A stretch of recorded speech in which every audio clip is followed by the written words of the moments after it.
Bienvenidos a Teleología, el podcast de teología, filosofía y ciencia donde exploramos las grandes preguntas de la existencia. Junto a Feliberto como anfitrión, cada semana nos sumergiremos en las profundidades del conocimiento humano, buscando entender cómo se entrelazan estas disciplinas para dar forma a nuestra comprensión del mundo. Desde los misterios de la fe hasta los límites de la razón y los descubrimientos más asombrosos del universo, este es el espacio para mentes curiosas que buscan respuestas más allá del horizonte. Así que ajusta tus auriculares, prepárate para el debate y la reflexión, porque estamos a punto de comenzar. Acompáñanos en este viaje por la teología, filosofía y ciencia. Lo que quieran la nota del estudio, la tienen perfectamente en el link de la descripción. Si no le aparece todavía, entonces usted puede perfectamente hacer lo que es, usted lo reinicia. O sea, usted reinicia o sale, si tiene un celular, usted sale del video, entra nuevamente y ahí entonces te va a aparecer actualizado y ya tú puedes, en ese caso, darle a lo que es la nota del estudio y así tú la puedes descargar. Hago un aviso importante porque yo sé que va a haber cierta inquietud porque yo estaba dando una serie sobre el Pentateuco que iba a hacer un repaso por todo el Antiguo Testamento, abordándolo desde la crítica, un estudio más académico, más complejo, pero de un momento a otro paré la clase. Todos se quedaron preguntándome que por qué paré la clase sobre el Pentateuco y demás, y ahora me aparezco ahora me aparezco con esto de teología bíblica. Eso se debe a dos cosas. En primer lugar, me di cuenta de que tanto las personas que me están siguiendo ahora en el canal, como también muchos de los que estaban dentro de la clase, no manejaban esos términos. O sea, me di cuenta desde el primer día que entré a la clase del Pentateuco, no manejaban esos términos. Se le hacía muy complicado, se le hacía muy, para ello, profundo y demás, porque se puede abordar muchísimo más de eso. Y vi que tenía como que sobreabundar entre lo mismo, sobre explicar lo mismo también. Aparte de eso, luego en Instagram, en WhatsApp, tenía que estarle explicando las cosas y se me estaba haciendo como muy agobiante, además de que ese estudio requiere muchísimo más estudio del normal. Y sabía que si me introducía en la 10 clases más o menos que iba a hablar del Pentateuco, tratándolo desde la crítica de fuente, la crítica histórica, la teología del Pentateuco y muchos otros aspectos también que se tratan en la ciencia bíblica, sabía que eso lo que iba a hacer era que iba a traer mucho, eh, no problema, porque yo no tengo problema con nadie y yo doy la clase y entra el que quiera, pero sí iba a traer muchas confusiones a las personas. Fíjense que cuando yo comencé el video, expliqué claro, mira, voy a dar la postura tradicional y luego lo que opina la ciencia bíblica y todavía había personas escribiendo, y tú estás diciendo que Moisés no escribió el Pentateuco, y tú estás diciendo que tal cosa, y digo, hey, yo estoy diciendo que eso es la ciencia bíblica que lo dice. O sea, yo no tengo una escuelita bíblica aquí, como en su iglesia, donde a usted se le doctrina con lo que ellos creen única y exclusivamente y no le dan argumento en contra. Yo quería ponerle a la par ambas cosas y si algo le traía problema, yo respondérselo, pero no sobre explicar lo mismo. Entonces, para eso quise dividir las cosas.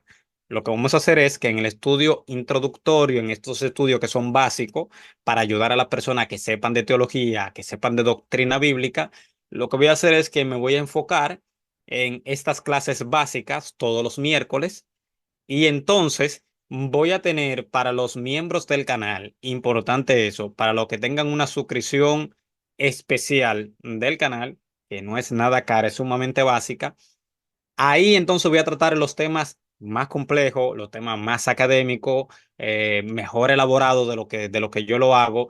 Y vamos a tratar otros temas que quizá públicamente por la audiencia que está empezando a seguirme no se pueden tratar. Así, los que entran ahí ya saben, por ejemplo, que se van a topar con un estudio más para adultos. Entonces tenemos que sobrellevar uno la carga de los otros. Así que era la explicación que quería darles.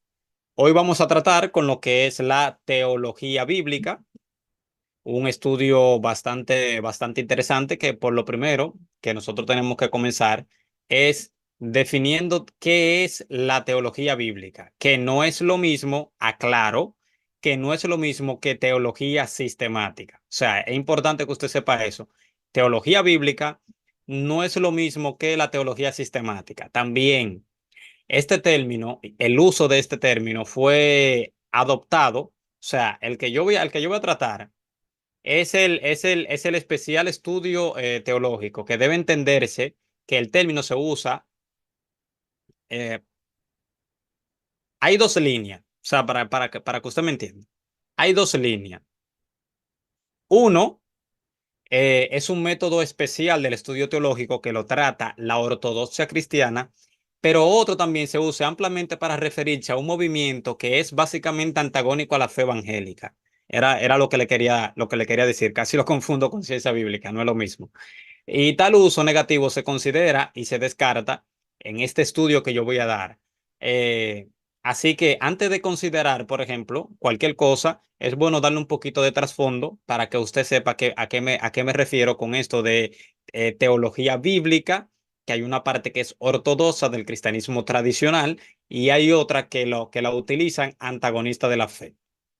Primero que todo, la expresión se utiliza para describir el movimiento de la teología bíblica, que fue una consecuencia del liberalismo y la neortodoxia, que comenzó en el 1933 con la publicación del primer volumen de teología del Antiguo Testamento, escrito por Walter Eichstätt, y culminó en 1960 con la publicación del segundo volumen de la teología del Antiguo Testamento, escrita por Von Raab.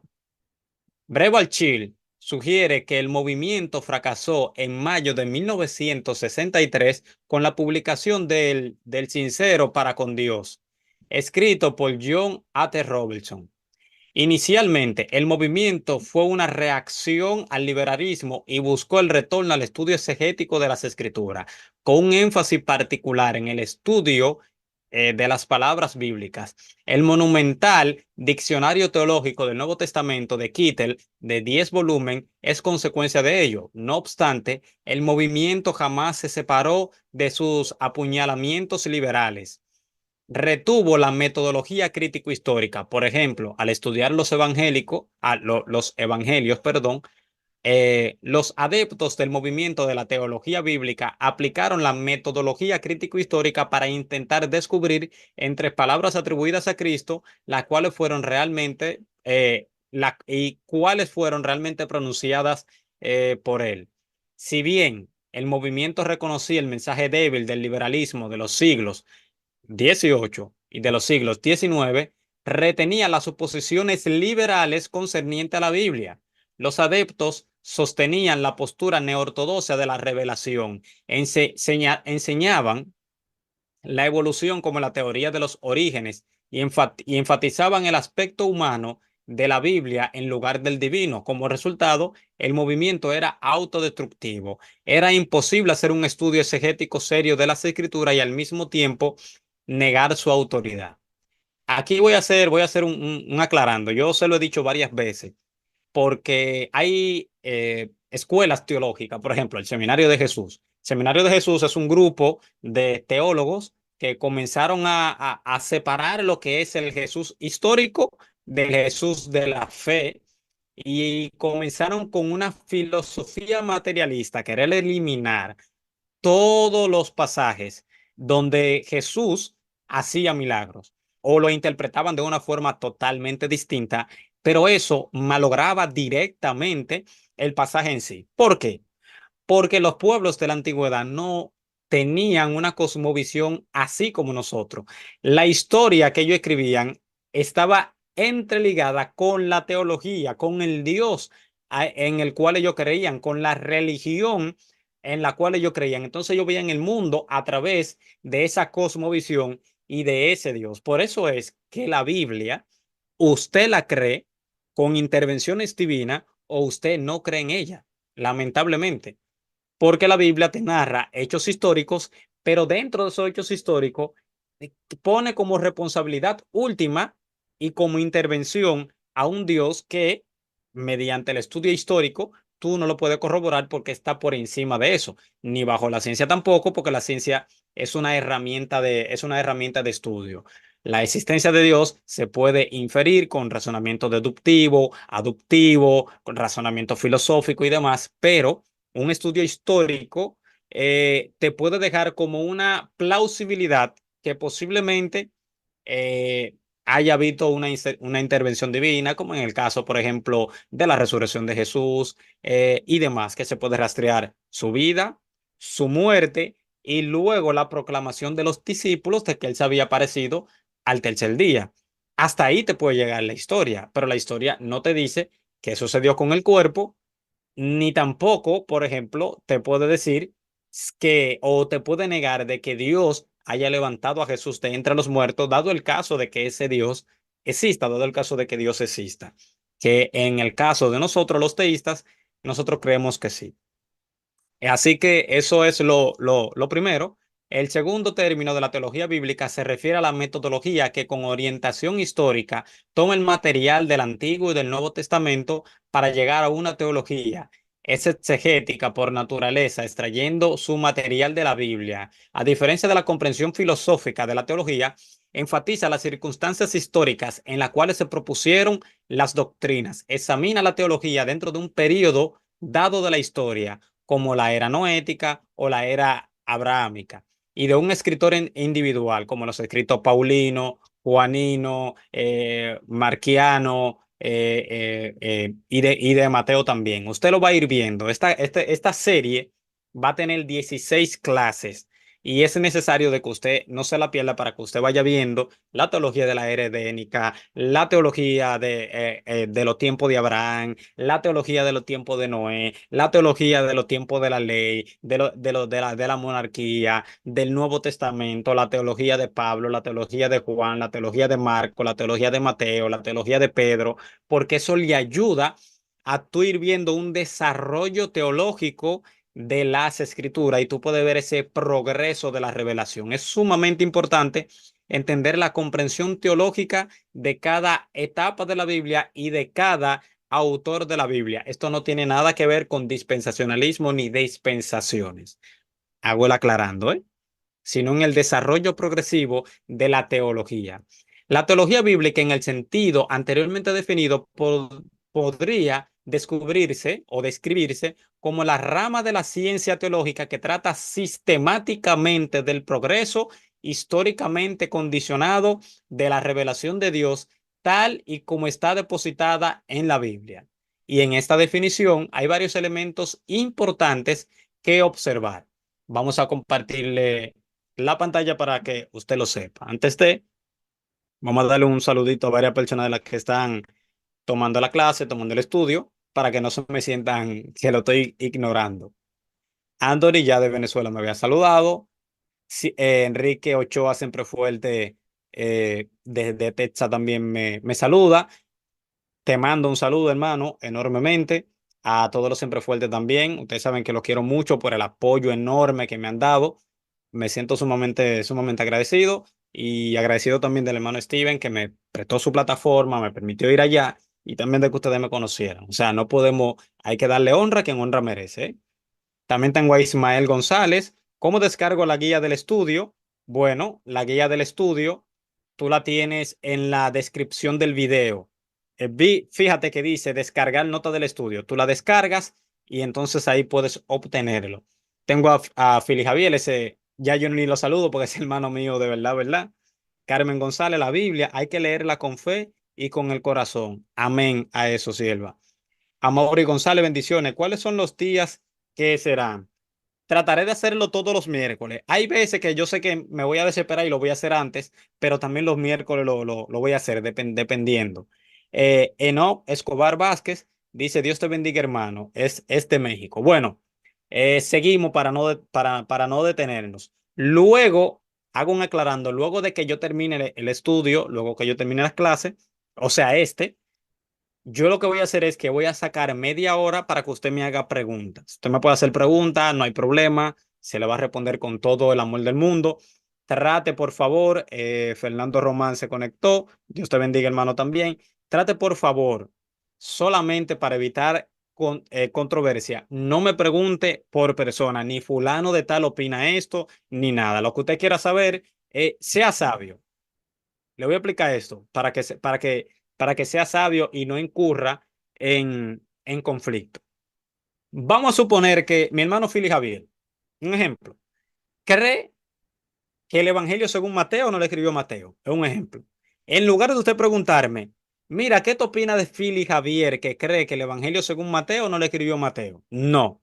Usted pregunta, mira, ¿qué tú crees de la línea o de la postura teológica que dice de que Mateo no escribió el Evangelio según Mateo? ¿Cuáles son los argumentos en favor de la autoría de Mateo? ¿Te fijas?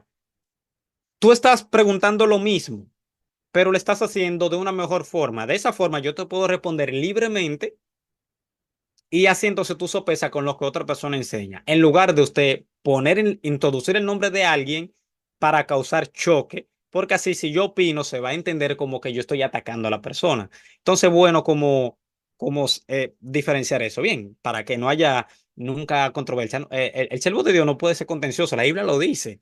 Nosotros no podemos estar en discusiones ni estar buscando otros cristianos de que para pelear con ellos. O sea, es una locura. Enfóquense en estudiar.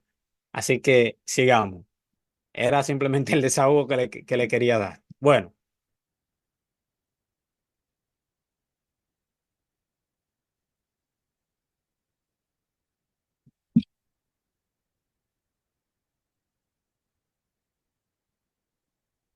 creo que aquí ya todos los están viendo. Espero que sí. Esta es la introducción a la teología bíblica. Entonces, arrancamos con la parte uno. La teología bíblica investiga, o sea, vamos a tratar los puntos más importantes, pequeño resumen. La teología bíblica investiga de manera sistemática los periodos, o sea, para que usted sepa, aquí arriba está el encabezado de lo que estoy tratando, la sistematización, que es un aspecto importante de la teología, de la teología bíblica. Bueno, la teología bíblica investiga de manera sistemática los periodos de la historia en los cuales Dios se ha revelado o los énfasis doctrinales de los diferentes escritores bíblicos, tal como fueron dispuestos. La teología bíblica, aunque se presenta de forma sistematizada, es distinta a la teología sistemática, dado que la segunda asimila la verdad de toda la Biblia y de fuera de ella para sistematizar las doctrinas bíblicas. La teología bíblica es más limitada, se concentra en el énfasis de un periodo dado de la historia del Antiguo Testamento, por ejemplo, o la enseñanza explícita de un escritor en particular en el Nuevo Testamento. Por eso le dije que en esta clase usted va a ver la teología edénica, la teología de la era abrahámica, la teología de la era de Moisés, patriarcal, de la era de, eh, tú sabes, y así sucesivamente. Y es importante, en eso es lo que se basa la teología bíblica. La teología sistemática lo que hace es que toma, ejemplo, angelología, y te hace un estudio de todo lo que la Biblia enseña de los ángeles. O sea, te lo pone los ángeles esto, los ángeles los otros, hacen esto, hacen lo otro, son mensajeros de Dios, son llamados de tal forma, y así sucesivamente. La teología bíblica lo que hace es que se basa en la comprensión, por ejemplo, teológica o angelológica de los ángeles en una era en especial. Vamos a decir así, en la era patriarcal, cómo se concebía los ángeles, cómo se entendía. Es más limitada en ese aspecto, porque se basa solamente en un periodo. Y si es en Apocalipsis, es en Apocalipsis. Bien, entonces, continuemos. La historia. La teología bíblica presta atención a las circunstancias históricas importantes que se dieron las doctrinas bíblicas. ¿Qué se puede aprender de la era de la revelación del Antiguo Testamento? ¿Cuáles fueron las circunstancias que rodearon los escritos de Mateo o Juan? ¿Cuáles fueron las circunstancias de los destinatarios de la carta a los hebreos? Estas son preguntas importantes que ayudan a resolver el énfasis doctrinal de un periodo particular o de un escritor en específico. Es sumamente importante que usted entienda eso por el amor a Dios, porque tenemos personas hoy en día exigiendo cosas que era para un tiempo en específico, para una audiencia en específico, para situación en específico, que hoy en día son imposibles aplicarlas a nosotros. No voy a dar ejemplo, pero o estudie.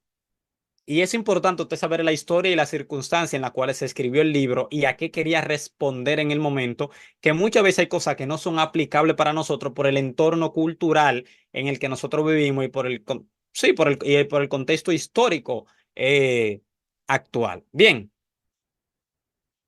progreso de la revelación. Una doctrina ortodoxa a la que los evangélicos se han aferrado es la creencia de la revelación en la revelación progresiva. Dios nos revela toda la verdad sobre él.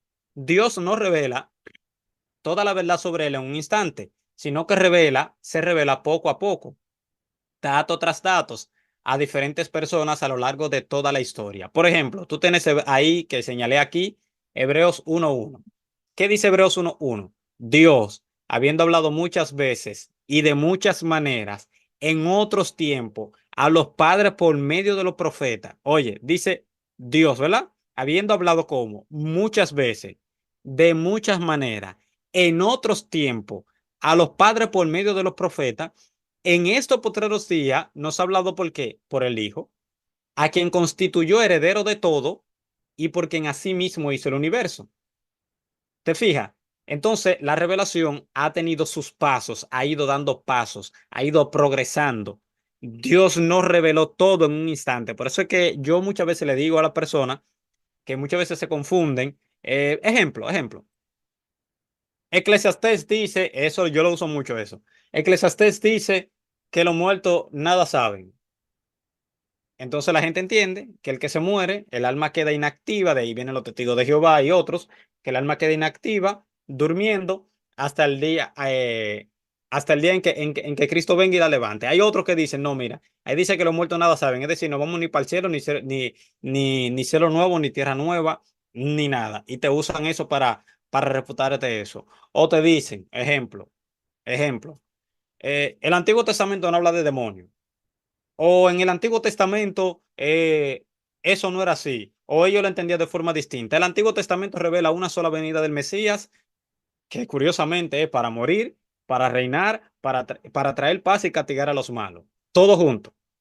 Entonces, ¿qué hace el Nuevo Testamento? El Nuevo Testamento lo que hace es que te expande porque va progresando, te expande el conocimiento bíblico que tenían los autores del Antiguo Testamento, ellos te lo expanden muchísimo más. Un ejemplo básico, yo siempre, es el más fácil que tú puedes ver. Abraham, cuando iba a sacrificar a Isaac, la Biblia, el Antiguo Testamento, quien lo haya escrito, Génesis, yo creo que Moisés, pero quien haya escrito el Génesis, suponte, sabía o reveló por qué Abraham iba a sacrificar a Isaac. No, no lo dice. Simplemente obedeció y fue y lo fue a llevar. Sin embargo, el autor de la carta a los Hebreos, ¿qué hace? Iluminado por el Espíritu Santo, dice que Abraham pensaba que Dios lo iba a levantar de entre los muertos a Isaac. Es decir, Abraham tenía en mente, mira, yo voy a sacrificar a Isaac. Entonces, cuando yo lo sacrifique como a mi único hijo mi, el hijo de la promesa, es evidente de que si Dios me lo está pidiendo, el sacrificio él lo va a levantar inmediatamente de los muertos porque él es el cumplimiento de la promesa que él me hizo y no lo puede no lo puede matar porque evidentemente se estaría contradiciendo a sí mismo. ¿Te fijas? Pero eso no está en Génesis, eso está en Hebreos. Cuando la Biblia dice, mirarán a mí, a quien traspasaron y llorarán como lloran por el unigénito, afligiéndose como el que se aflige por el primogénito. Ahí en Zacarías 12:10, ¿de qué te está hablando? De Israel que iba a traspasar al Mesías. Sin embargo, ¿cómo progresó la revelación en el Nuevo Testamento? A tal punto de que sí, los israelitas son autor intelectual de la muerte de Cristo, pero el que lo traspasó, ¿quién fue? El Imperio Romano. Entonces, por eso Apocalipsis 1:7, cuando dice, he aquí en las nubes del cielo y todo ojo le verá y lo que le traspasaron y toda nación y lengua hará gran lamentación por él. Mi pregunta es, ¿por qué si la profecía era solamente para Israel, ahora añade y lo que le traspasaron y toda tribu y lengua harán gran lamentación por él si el que iba a hacer lamentación era Israel? Ah, Porque como en el Nuevo Testamento, Israel es autor intelectual, pero el Imperio Romano, que son gentiles, es el autor material, ya la revelación se expande y ahora aplica tanto a Israel como a los gentiles por la participación del Imperio Romano. Te fijas cómo se expande el concepto y así muchísimas otras cosas, así la resurrección, así también muchísimas otras de Dios, por ejemplo, que ellos pensaban que hablaban con Dios directamente y luego el Nuevo Testamento te dice que no, no, a Dios nadie lo vio, usted tenía una teofanía, usted hablaba con él en una visión y etcétera. Que Moisés decía que Dios le había dado la tabla de la ley escrita por sus manos, sin embargo, Esteban dice en Hechos 7:53 y el autor de la carta de los Hebreos en el capítulo 2, versículo 1 al 2, te dice que no, que la palabra fue dada por medio de los ángeles. Te fijas, la ley fue dada por medio de los ángeles en manos de un mediador. Entonces, te fijas cómo la comprensión teológica va desarrollándose. Entonces, es importante saber eso. Sigamos. La teología bíblica traza ese progreso de la revelación, notando la revelación que Dios ha dado de sí mismo en una era en particular o a través de un escrito concreto, de un escritor concreto. Por tanto, lo que Dios mostró de sí no era tan avanzado para Noé o para Abraham como lo fue para Isaías. Un libro temprano del Nuevo Testamento como Santiago refleja una visión primitiva de la iglesia que libros posteriores como las epístolas pastorales. Sigamos, la naturaleza bíblica. Bueno, en contraste con la teología sistemática que extrae su información de Dios de cualquier frente, la teología bíblica tiene un enfoque más estrecho. Extrae su información de la Biblia y de la información histórica que se expande o aclara los eventos históricos de la Biblia. De este modo, la teología bíblica es exegética por naturaleza. Examina las doctrinas de varios periodos de la historia o examina las palabras y las declaraciones de un escritor en particular. Esto permite al estudiante determinar la revelación de Dios en un periodo dado de la historia.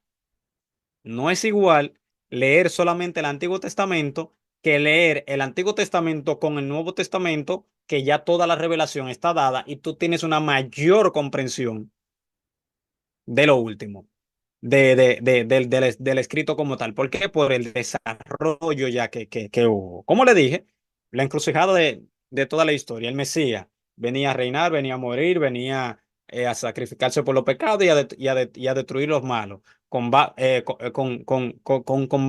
de hierro y un reino que iba a permanecer para siempre. ¿Cómo tú vas a morir? Va a reinar y, o sea, ¿cómo tú vas a morir? Va a castigar los malos y reinar para siempre todo al mismo tiempo. Para eso fue necesario una segunda venida. ¿Se fijan? Ok, sigamos. La teología bíblica y su relación con otras disciplinas de la misma teología. Claro.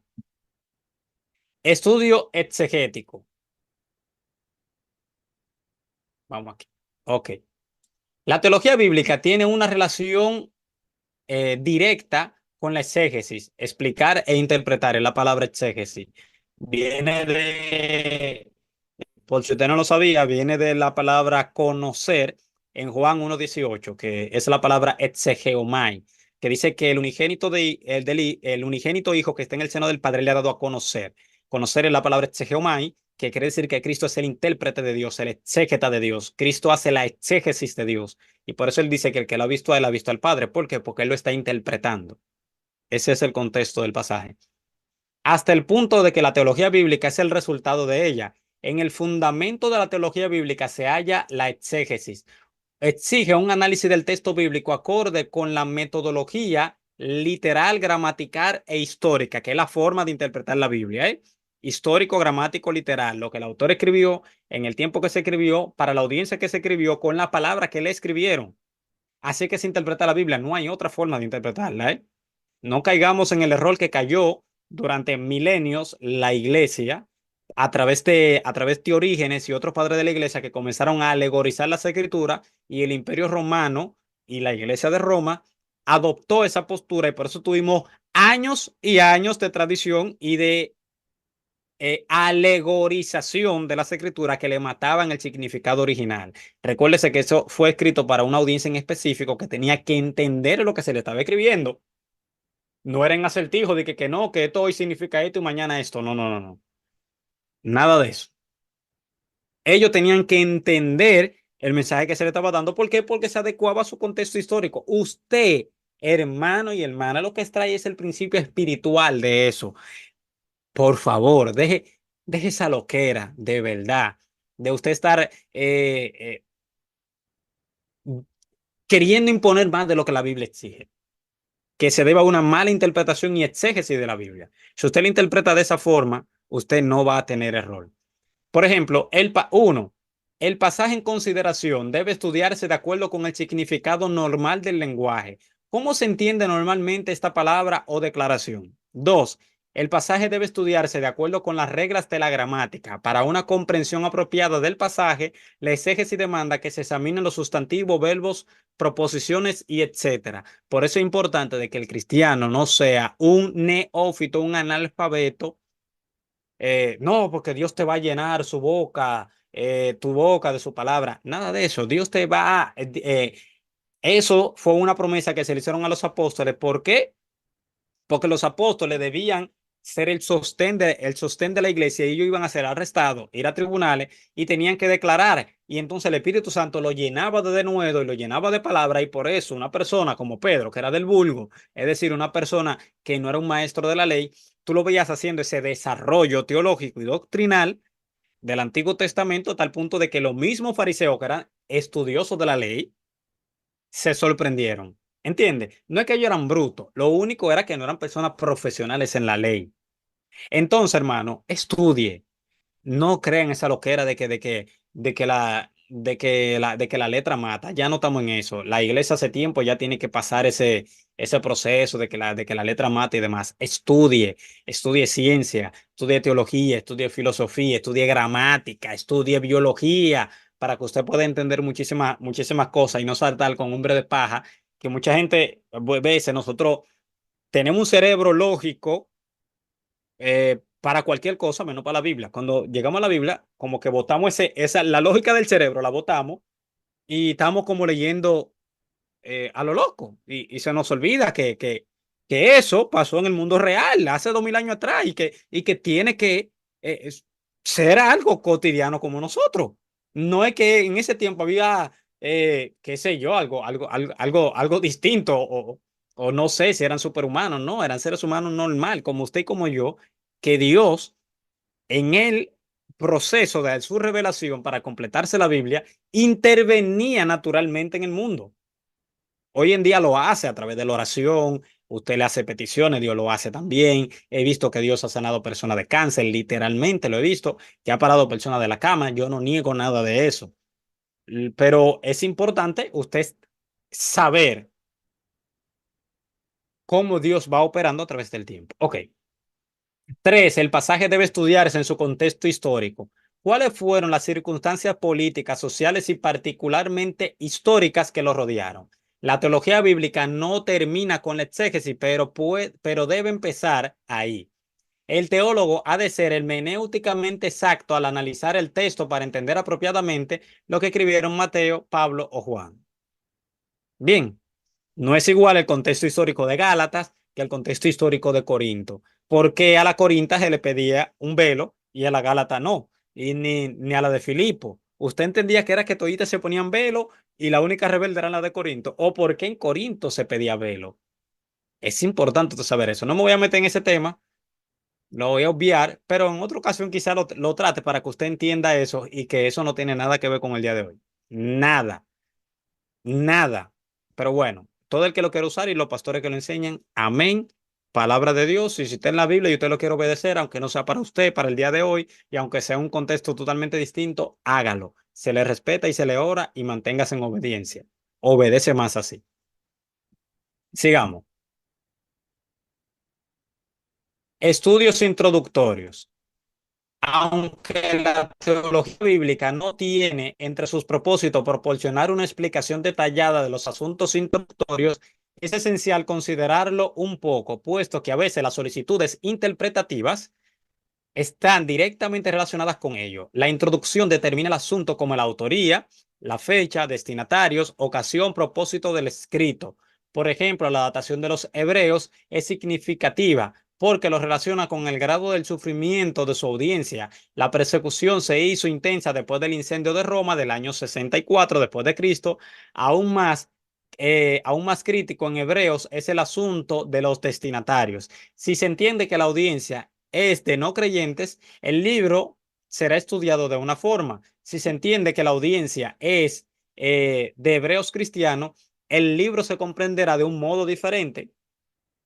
Por medio de otros ejemplos, si la audiencia de Mateo, Marcos y Lucas también determinan cómo se evalúan estos escritos, por ejemplo, debe entenderse el punto de vista teológico de Mateo como algo escrito para una audiencia judía. El punto de vista teológico del escritor está directamente, claramente relacionado con los asuntos introductorios. Ejemplo.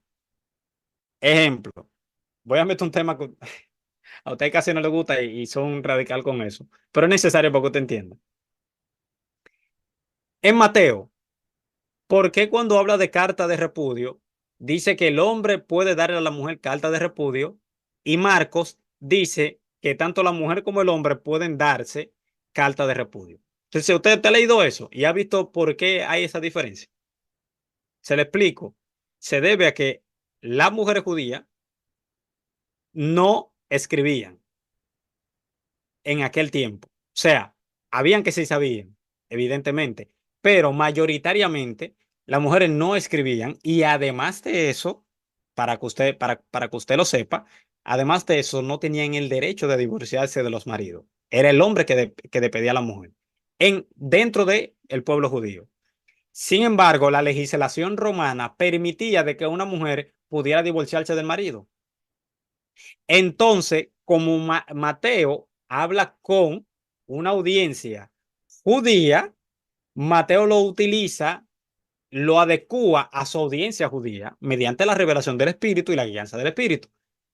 Marcos lo que hace es que Marcos lo trata, pero como es para romanos, para la iglesia de Roma, incluso el tiempo que utiliza Marcos, tú te notas que es diferente al tiempo que utiliza Mateo. Y fíjate que Mateo no explica las tradiciones y sin embargo Marcos la tiene que explicar. ¿Por qué? Porque no son judíos a lo que le estoy escribiendo, son romanos. Y ellos necesitan tener una adecuación teológica e histórica, cultural, para que ellos puedan entender. Por ejemplo, porque los judíos si no se lavaban la mano muchas veces no comían y si no hacían tal y tal cosa no comían. ¿Por qué Marco tiene que decir eso? Ah, porque le está escribiendo a judíos. ¿Por qué Mateo no lo dice? Porque no le está escribiendo a judíos. ¿Por qué Mateo no lo dice? Porque le está escribiendo a judíos. Es decir, Marcos no le está escribiendo a judíos y tiene que explicarlo para que ellos lo entiendan. Mateo le está escribiendo a judíos y no tiene que explicarlo porque ellos lo entienden. Entonces, fíjate cómo se adecua al pasaje. Por eso es importante, fundamental, saber la teología de cada autor y de cada libro para que usted sepa el porqué de las cosas y de los escritos. Y para que no ande perdido diciendo cosas que no son, por el amor a Dios. Ahora vamos a ver la relación de la teología bíblica con otra disciplina. Por ejemplo, las escrituras, ¿verdad? Exégesis, introducción, hermenéutica. Del exégesis, teología bíblica, ¿verdad? De la teología bíblica a la teología sistemática y a la teología dogmática, que yo también se la voy a enseñar más adelante. De ahí entonces, ya cuando se tiene una comprensión bíblica, exegéticamente correcta, hermenéuticamente exacta, que usted tiene un desarrollo sistemático de las escrituras y de la teología, entonces usted viene y hace apologética, o sea, usted defiende la fe que ya usted estudió. También una teología práctica, cómo se ve eso en el día a día. Si no es práctica, no te sirve, sería un libro más. ¿Entiende? Y entonces luego con la teología histórica y contemporánea, que la vamos a tratar también en otra clase. Entonces, sigamos. Estudios de la teología sistemática. Hay tantas similitudes como diferencia entre la teología bíblica y la teología sistemática. Las dos tienen en el análisis de las escrituras, aunque la teología sistemática también busca la verdad de las fuentes externas de la Biblia. Al analizar la relación de estas dos teologías, se puede observar varias distinciones. Una, la teología bíblica se puede observar preliminar a la teología sistemática, es preliminar a la teología sistemática. La exégesis lleva a la teología bíblica, que a su vez lleva a la teología sistemática. Dos, la teología bíblica busca determinar qué dijeron los escritores bíblicos en lo concerniente en algún asunto teológico, mientras que la teología sistemática también explica por qué algo es verdad, añadiendo el punto de vista filosófico. Para el que crea, la Biblia está también, es obligatorio estudiar filosofía para entender y tener una mayor comprensión de la Biblia. Aunque usted no lo crea, tiene que estudiarlo. Con un versículo, aunque le va a salvar para su salvación, para su comprensión no. Y para tener un mayor desarrollo. Por eso es bueno estudiar muchas otras cosas. Por ejemplo, para usted hacer un estudio de los orígenes humanos de Adán y Eva y demás, usted tiene que saber de paleoantropología. ¿Por qué? Porque usted va a estudiar al hombre como tal. Entonces, une la antropología bíblica y la antropología secular, y así tú puedes tener un mayor desarrollo, que era lo que yo estaba haciendo. Si usted busca en mi canal de YouTube aquí dentro, usted entra y busca orígenes humanos y usted ve ahí una refutación a muchos fósiles de la paleoantropología. Y ese estudio yo lo voy a retomar nuevamente y vamos a culminar con Adán y Eva y por qué son de un origen único de especie. Sigamos. Tres, si bien la teología bíblica proporciona el punto de vista del escritor bíblico, la teología sistemática hace una consideración doctrinal del punto de vista contemporáneo, desde el punto de vista contemporáneo. Y la parte cuatro, la teología bíblica analiza el material de un escritor particular o de un periodo de la historia, mientras que la teología sistemática investiga todos los materiales bíblicos y extrabíblicos y que se relacionan con un asunto doctrinal en particular. Entonces aquí vamos a tener por lo menos un pequeño ejemplo de la sucesión de la teología bíblica. Por ejemplo, la exégesis, ¿verdad? Lleva la teología bíblica y la teología bíblica lleva la teología sistemática. Los contrastes entre la teología bíblica y sistemática se reflejan en este cuadro que vamos a mostrar. La teología bíblica limita su estudio a las escrituras. La teología sistemática busca la verdad de las escrituras en cualquier fuente externa a la Biblia: filosofía, paleoantropología, arqueología y demás. La teología bíblica examina las partes de las escrituras. La teología sistemática examina la totalidad de las escrituras. La teología bíblica compila la información sobre una doctrina o un escritor específico como Pablo o Juan, o como Juan o Pablo, o de una era en particular como la abrámica, la mosaica, la profética. Sin embargo, la teología sistemática compila la información sobre una doctrina al correlacionar todas las escrituras. La teología bíblica busca entender por qué y cómo se desarrolló una doctrina. La teología sistemática busca entender qué estaba escrito en realidad. La teología bíblica busca entender el proceso, así como el resultado, el producto. La teología sistemática busca entender el resultado, es decir, el producto como tal. La teología bíblica ve el progreso de la revelación en diferentes eras, como la edénica y la noética, y la teología sistemática ve la culminación de la revelación de Dios, porque la trata en su conjunto a lo largo de toda la Biblia, como le expliqué más adelante. Entonces, sigamos. La metodología. La teología bíblica del Antiguo Testamento se entiende mejor cuando se examina el Antiguo Testamento desde el centro o principio unificador. Han surgido muchas propuestas concernientes al tema unificador del Antiguo Testamento. Walter Kaiser, por ejemplo, que tiene la teología bíblica del Antiguo Testamento, muy bueno, lo pueden conseguir, sugirió que la promesa con un tema unificador. Hermel Martens sugiere el designio de Dios como el punto focal, mientras que Eugene Merrill propone el reino como el tema subyacente del Antiguo Testamento. Paréntesis, es mi postura y la postura de muchos otros premilenialistas, de que el reino de Dios es el tema unificador, tanto del Antiguo como de todo el Nuevo Testamento. Vamos a hacer más adelante, no se me desesperen, un estudio sobre el reino de Dios a lo largo de toda la Biblia, a lo largo de toda la Biblia, y usted verá que ese es el tema unificador en todas las escrituras. Es importante saber eso. Cualquiera que sea el tema enfatizado, la teología bíblica del Antiguo Testamento debe poder ver ver el desarrollo de dicho tema en los diferentes períodos del Antiguo Testamento, que es la revelación progresiva, cómo va progresando esa comprensión. Puesto que los libros del Nuevo Testamento probablemente se escribieron en menos de 50 años, como afirma, por ejemplo, aquí está la referencia, John A. T. Robertson, la teología bíblica del Nuevo Testamento debe centrarse en el punto de vista de los diferentes autores neotestamentarios. Así, la teología bíblica del Nuevo Testamento se estudia de acuerdo con la teología paulina, petrina, juanina, etcétera. Este estudio evalúa las doctrinas particularmente enfatizadas por los escritores del Nuevo Testamento y cómo las desarrollaron. ¿Cuál es la importancia de la teología bíblica? Aquí uso como referencia a Charles Riley, la teología bíblica del Nuevo Testamento. Lo primero que nosotros tenemos que saber es, muestra el desarrollo histórico de la doctrina. La teología bíblica es importante porque impide el estudio de la doctrina aparte de su contexto histórico. En el estudio de la teología sistemática es completamente posible ignorar el contexto histórico de la verdad doctrinal. La teología bíblica sirve para evitar ese problema y prestarle atención al entorno histórico que se dio la doctrina.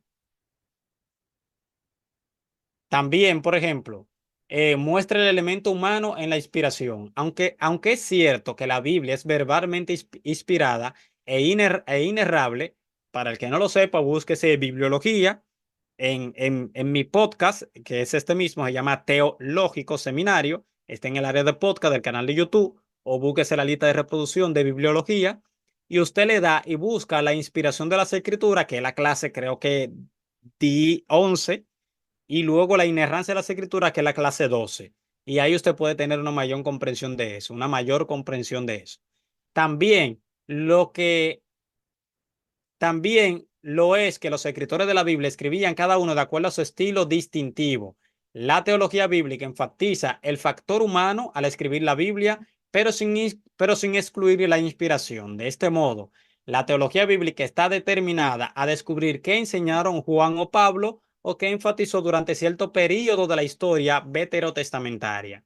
La teología bíblica señala los trasfondos individuales, intereses y estilos de los autores. La teología bíblica enfatiza el papel de los escritores en la composición de la palabra de Dios, mientras se basa, por supuesto, en la supervisión divina de los escritos, según Charles Riley en la teología bíblica del Nuevo Testamento. Entonces,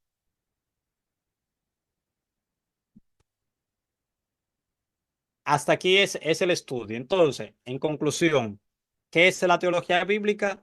La teología bíblica es el estudio de una era en específico, de un entorno en específico, y estudia lo que es el desarrollo y la comprensión de Dios, de los ángeles, de las escrituras, de Cristo también como tal, de esa promesa que debía venir, que comienza en Génesis 3:15 y demás. La teología bíblica entonces se basa en eso, en estudiar en un contexto histórico tal qué comprensión tenían sobre Dios y sobre otros aspectos. Importante nosotros saber eso. Ahora pueden dejar un poco sus preguntas, yo estaré respondiendo, aclarándole y volviéndole a decir otra vez de que si usted quiere unos estudios más académicos, más profundos de las escrituras, es importante de que usted se haga miembro de este canal, una suscripción especial, porque ya voy a comenzar a subir unos estudios académicos sobre el Pentateuco y también sobre todo el Antiguo Testamento y Nuevo Testamento, con unos estudios ya de otro nivel. Estas son clases introductorias para que las personas vayan aprendiendo de teología, vayan yéndose a lo básico de la teología y así puedan ir eh, eh, entendiendo estos asuntos para luego pasar al siguiente escalón. Así que vamos a ver qué tengo por aquí. Bueno, no tengo pregunta, tengo a Fernando Román diciendo Dios te bendiga, Feliberto. Carmen González con sabiduría, no buscando chisme, lo felicito. Gracias, Carmen González. María Aguirre dice bendiciones a mano, la paz de Cristo para con todos. Amén a ti, sierva de Dios. Amilcar Aguirres. Ah, aleluya. Aleluya también. Entonces, comiencen con la pregunta. Le voy a dar varios minutos. Si no tienen preguntas, pues mucho mejor, porque así yo termino el live y descanso un poco. Pero no se preocupen. Hagan las preguntas. Repito nuevamente, hágase miembro del canal. Hágase miembro del canal para que usted pueda tener unos estudios más desarrollados, más profundos y más académicos de las escrituras. Por aquí, te voy a decir Israel porque no sé cómo se pronunciaría directamente. Dice, Judas se salvó, dímelo, Juan 17. De todo lo que me diste, ninguno se perdió, salvo, es decir, es a excepción del hijo de perdición para que la escritura se cumpliese. Judas se perdió. Eso no hay, de eso no hay duda, de eso no hay cuestión. Judas se perdió. No tenemos que discutir eso. Judas se perdió. Es el hijo de perdición. Es la única persona aparte del anticristo que se le llama hijo de perdición. Luego a nadie más en las escrituras se le llama así. Entonces fíjate si se salvó. Continúen.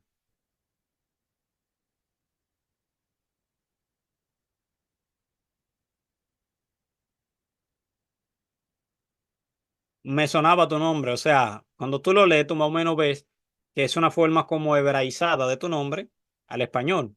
Entonces por eso como que me di cuenta. Continúen con la pregunta, estaré varios minutos aquí. Dios te bendiga mucho, Feliberto. Para adelante, en nombre de Jesús. Gracias, Milcar Aguirre, de corazón.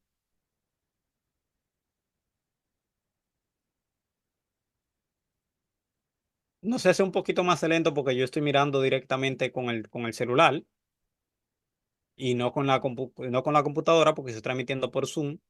Pero escriban, manden su pregunta. No puede ser que no tengan ninguna pregunta. Si le voy a dar por lo menos 10 minutos o 15 minutos de respuestas.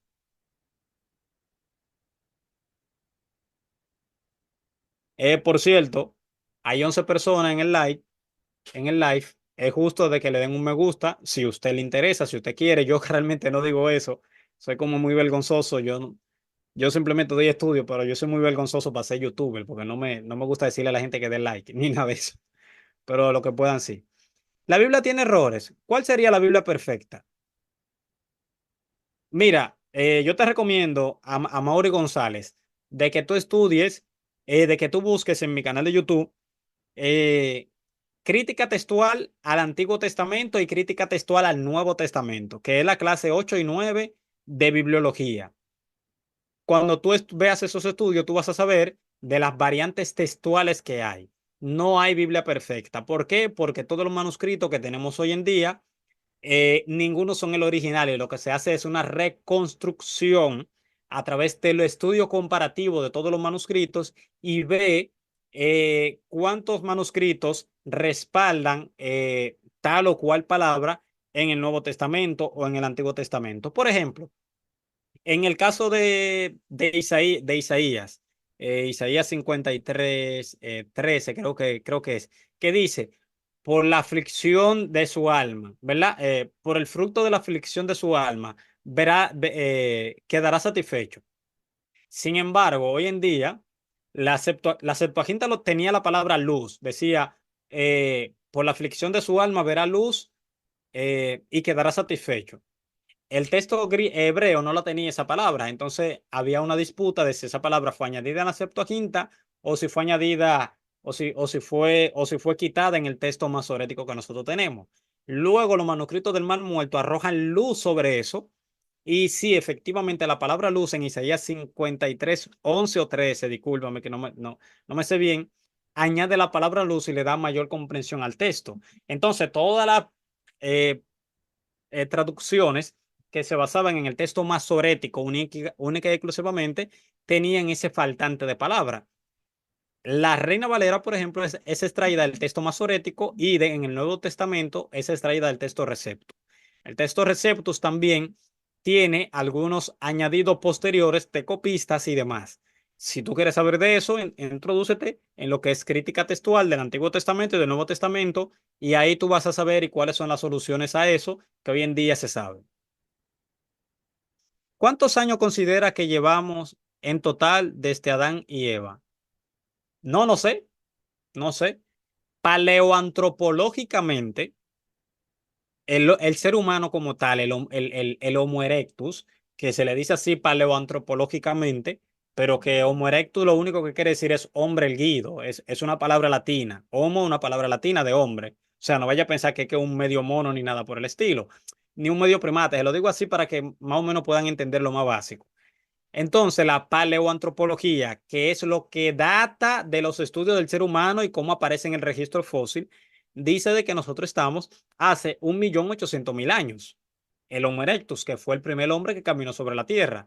Luego hubo una continuidad filogeográfica, es decir, el mismo hombre se distribuyó por todo el mundo, salió de esas regiones cercanas a África y demás, salió a Europa, salió a China y salió a otros lugares, y por eso tú ves a los neandertales, que es el mismo Homo erectus que vino de África.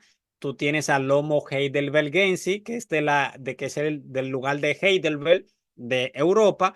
Tú tienes al Homo floresiensis, que es de la isla de Indonesia de Flores, pero que es el mismo hombre adaptado a un entorno en específico. Entonces, basado en la ciencia que estudia eso, tenemos 1.800.000 años. La Biblia no te da datos de eso, no te da.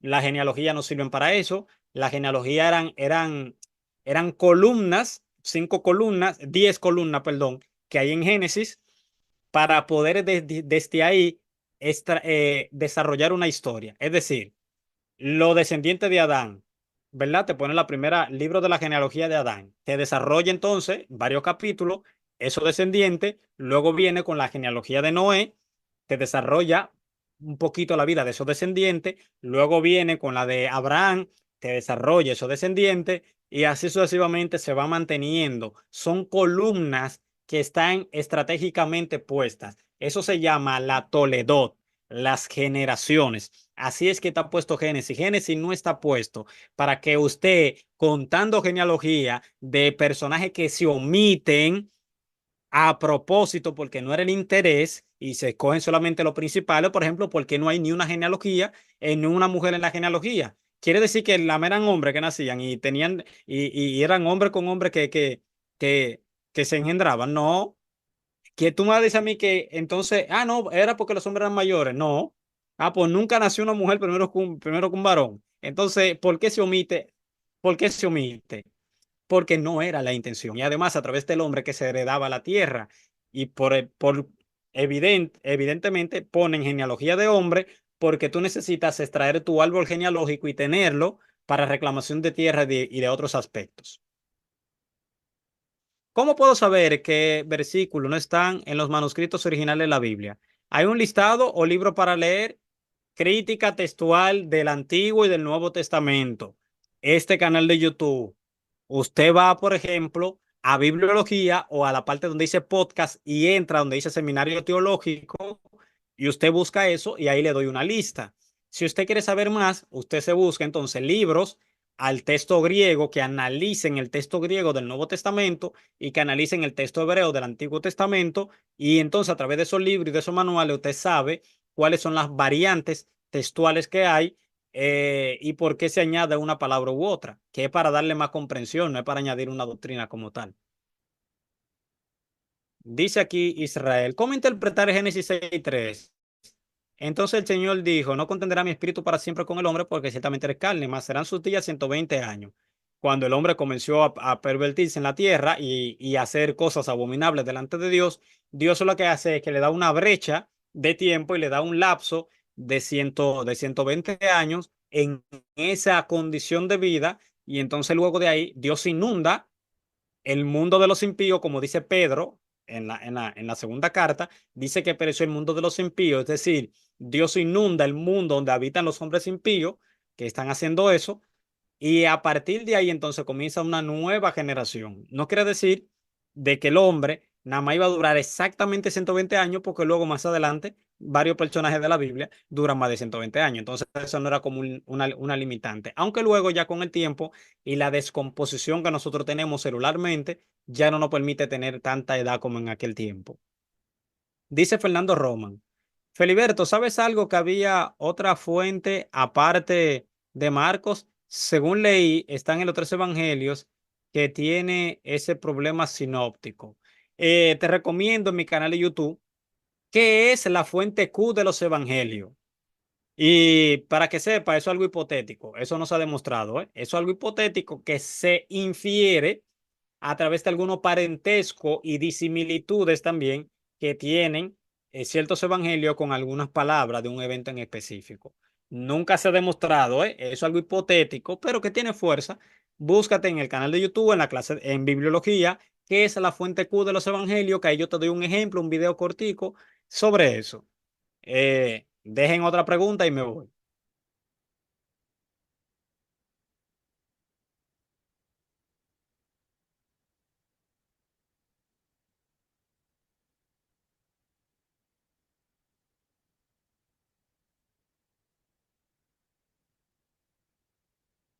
Bueno, si no tienen más preguntas, hasta aquí el video de hoy. La gracia del Señor Jesucristo mora en sus vidas.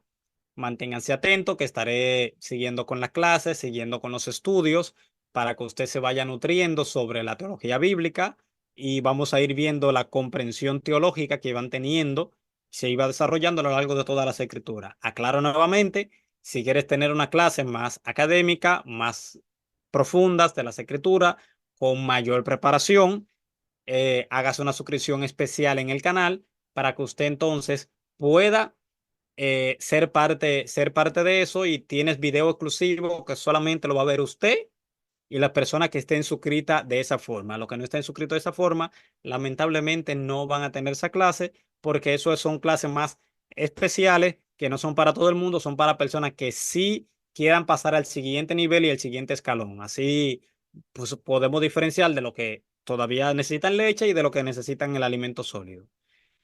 Por último, Enrique Ochoa, siempre fuerte, dice, Feliberto, escuché a un pastor enseñar que la generación que quedó postrada en el desierto se perdió. Él tiene que demostrarlo por la Biblia, única y exclusivamente. Demostrarlo por la Biblia. No, no tengo más nada que añadir.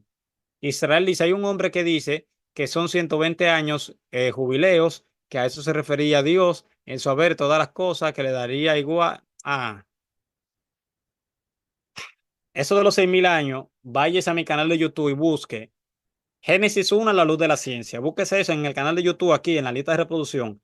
Génesis 1, la luz de la ciencia y usted va a ver ahí 3 videos hablando sobre el Génesis para que usted entienda más eso. Dice Fili Javier, mejor se daña. Gracias, hermano. Enrico Chafe, siempre fuerte, me dice que qué me dice. Richard J. Mora dice, ahí está otra pregunta mía, respóndela por favor. Israel dice, necesito Gerber.